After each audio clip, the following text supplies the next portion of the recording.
തീർത്തല്ലേ സംശയം? ആ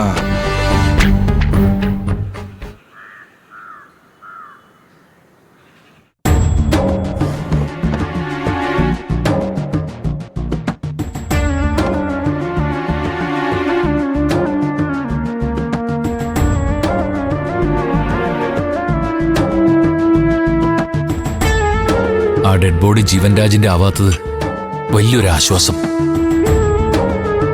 പക്ഷേ അതൊരു താൽക്കാലിക ആശ്വാസം മാത്രമാണല്ലോ എന്ന് ഓർക്കുമ്പോഴാ ആ ചെറുപ്പക്കാരനെ കുത്തൊഴുക്കിൽപ്പെട്ട് കാണാതായിട്ട് 5 ദിവസമാവുക. ഏതെങ്കിലും രീതിയിൽ അവൻ രക്ഷപ്പെട്ടിട്ടുണ്ടെങ്കിൽ എപ്പോഴേ തിരിച്ചു വരേണ്ടതാ. അതല്ലെങ്കിൽ എവിടെയെങ്കിലും ജീവിച്ചിരിപ്പുണ്ടെന്നുള്ള വിവരമെങ്കിലും നമുക്ക് കിട്ടേണ്ടതല്ലേ? വെള്ളത്തിൽ വീണ് മരണപ്പെട്ടാലും 3-4 ദിവസത്തിനുള്ളിൽ മൃതദേഹം കണ്ടെത്തേണ്ടതല്ലേ അച്ഛ? എന്നാണ് പറയപ്പെടുന്നത്. പക്ഷേ ഈ പുഴ ഒഴുകിച്ചെന്ന് ചേരുന്നത് കടലിലേക്കല്ലേ? കടലും കനിഞ്ഞാലല്ലേ തിരിച്ചു കിട്ടൂ? ഒഴുക്കിൽപ്പെട്ട് കാലങ്ങളായി കാണാതായവരുടെ എത്രയോ കേസുകൾ നമ്മുടെ നാട്ടിലുണ്ട്. ജീവന്റെ കാര്യത്തില് അങ്ങനെയൊന്നും വരില്ല അച്ഛാ.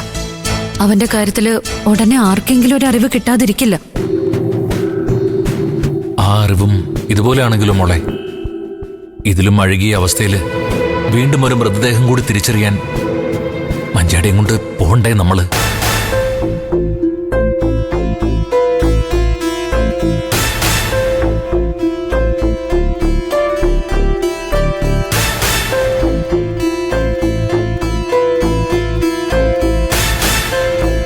എന്റെ മോളാണെങ്കിൽ ജീവൻ തിരിച്ചു വരുമെന്ന വലിയ പ്രതീക്ഷയിലാണ് ഇപ്പോഴും.